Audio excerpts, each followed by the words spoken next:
আসসালামু আলাইকুম রহমতুল্লাহ বারাকাত। সম্মানিত মুসলিম ভাই ও বোনেরা, আমরা আজকে খুব সংক্ষিপ্ত আকারে যেসব পণ্যে জাকাত দিতে হয় তার কিছু সংক্ষিপ্ত রূপরেখা তুলে ধরব। এক নম্বর কথা জানা দরকার যে আল্লাহ রব্বুল আলামিন আপনার আমার জন্য জমিন থেকে যেসব ফসল উৎপাদন বা উৎপন্ন করে থাকেন, এই জমিন থেকে উৎপন্ন ফসলে জাকাত দিতে হয়। বিশেষ করে যেটাকে বলা হয় উৎপন্ন ফসলের জাকাত, এটাকে বলা হয় অশর। যেমন ধান, চাউল, গম, যব, খেজুর, হ্যাঁ, বা ভুট্টা ইত্যাদি। এই যে জিনিসগুলি, যে ফসলগুলি অনেক দিন গুদামজাত করে রাখা যায়, সেটা যদি নিসাব পরিমাণ পৌঁছে তাহলে তার উপর জাকাত ফরজ।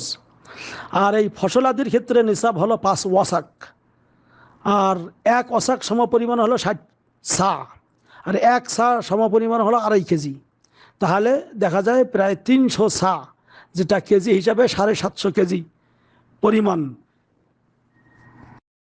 এই 750 কেজি সমপরিমাণ সম্পদ যদি আপনি নিজস্ব মানে সেচকৃত জিনিস দিয়ে উৎপাদন করেন, সব পানি তো আল্লাহর, কিন্তু আপনি যদি সেচ দিয়ে বা শ্যালো মেশিন, ডিপটেবল দিয়ে পানি দিয়ে ইত্যাদি করেন, তাহলে এটাতে 20 মণে 1 মণ দিতে হবে।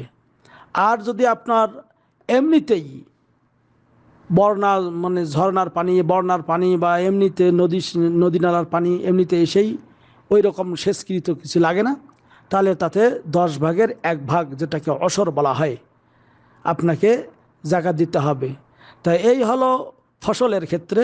এরপর এই ফসল ছাড়া আরেকটা চারণ ভূমিতে চরিয়ে খায় এরকম যদি আপনার পশু থাকে, যেমন গরু, উট, ছাগল, তাহলে তার উপরেও জাকাত হবে। বিশেষ করে উটের ক্ষেত্রে সর্বনিম্ন নিসাব হলো যদি 5টি উট হয়। ছাগল, দুম্বা, ভেড়ার ক্ষেত্রে যদি 40টি গরু, 40টি ছাগল হয়। গরু মহিষের ক্ষেত্রে যদি 30টি আপনার গরু হয়, তাহলে এইগুলিতেও আপনাকে বছর শেষে জাকাত আদায় করতে হবে। মহিষ আর গরু একই রকম। এরপর আরেকটি হলো স্বর্ণ ও রৌপ্যর নিসাব পরিমাণ হলে জাকাত দিতে হবে।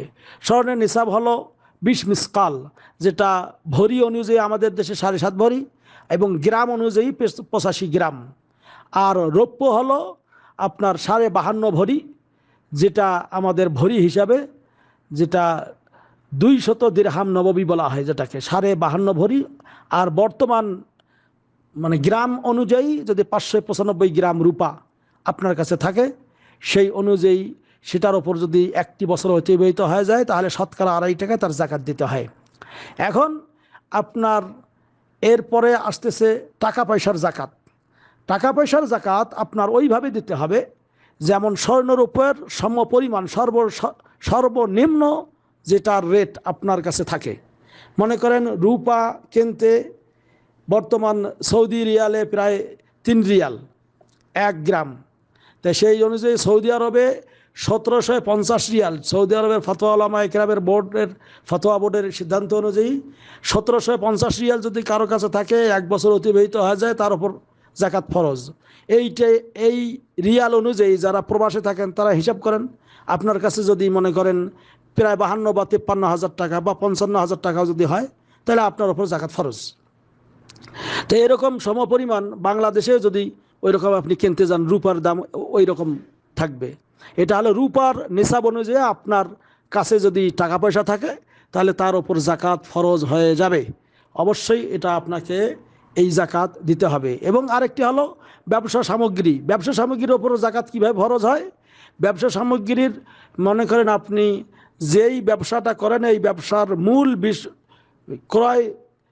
ক্রয় বিক্রয় যে জিনিসগুলি করেন, তার উপর আপনার জাকাত ফরজ। কিন্তু মনে রাখবেন যে কাঁচা শাক সবজির ওপর জাকাত নাই।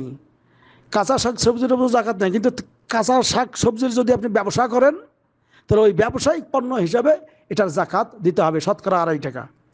কেউ যদি মনে করেন বাড়ি গাড়ি ইত্যাদি তৈরি করেছেন, তা বাড়ি গাড়ি তৈরি করা এইটার ওপর জাকাত নাই, কিন্তু এর ওপর থেকে যে ভাড়া আসবে, এই ভাড়াটার উপরে আপনার কি জাকাত দিতে হবে। কেউ মনে করেন একটা 2টা বাস মনে করেন আপনার রাস্তায় ভাড়া কাটতেছে, বাসটার উপর নয়, বরং বাস থেকে যে মূল্য আসবে, আপনার ভাড়া আসবে, এটা যদি নিসাব পরিমাণ হয়, তাহলে তার উপর জাকাত দিতে হবে। অনুরূপভাবে কেউ যদি ফ্ল্যাট কিনেছেন বা ফ্ল্যাট ভাড়া দিয়েছেন, তাহলে আপনার এই ভাড়া থেকে যেটা আসবে এটা। কিন্তু কেউ যদি প্লট এবং ফ্ল্যাটের ব্যবসা করেন, তাহলে ব্যবসায়িক ক্ষেত্রে আপনার অবশ্যই প্লট এবং ফ্ল্যাটের যে ব্যবসার বর্তমান বাজার মূল্য যেটা, এইটা নির্ধারণ করে তার উপর সম্পূর্ণটার উপর জাকাত দিতে হবে। কিন্তু ব্যবহৃত গাড়ি, ব্যবহৃত বাড়ি, হ্যাঁ, এটার ওপর কোনো জাকাত নেই, ওটার ওপর জাকাত দিতে হয় না। অনুরূপভাবে ব্যবহৃত স্বর্ণ, তার ওপরও জাকাত দিতে হয় না।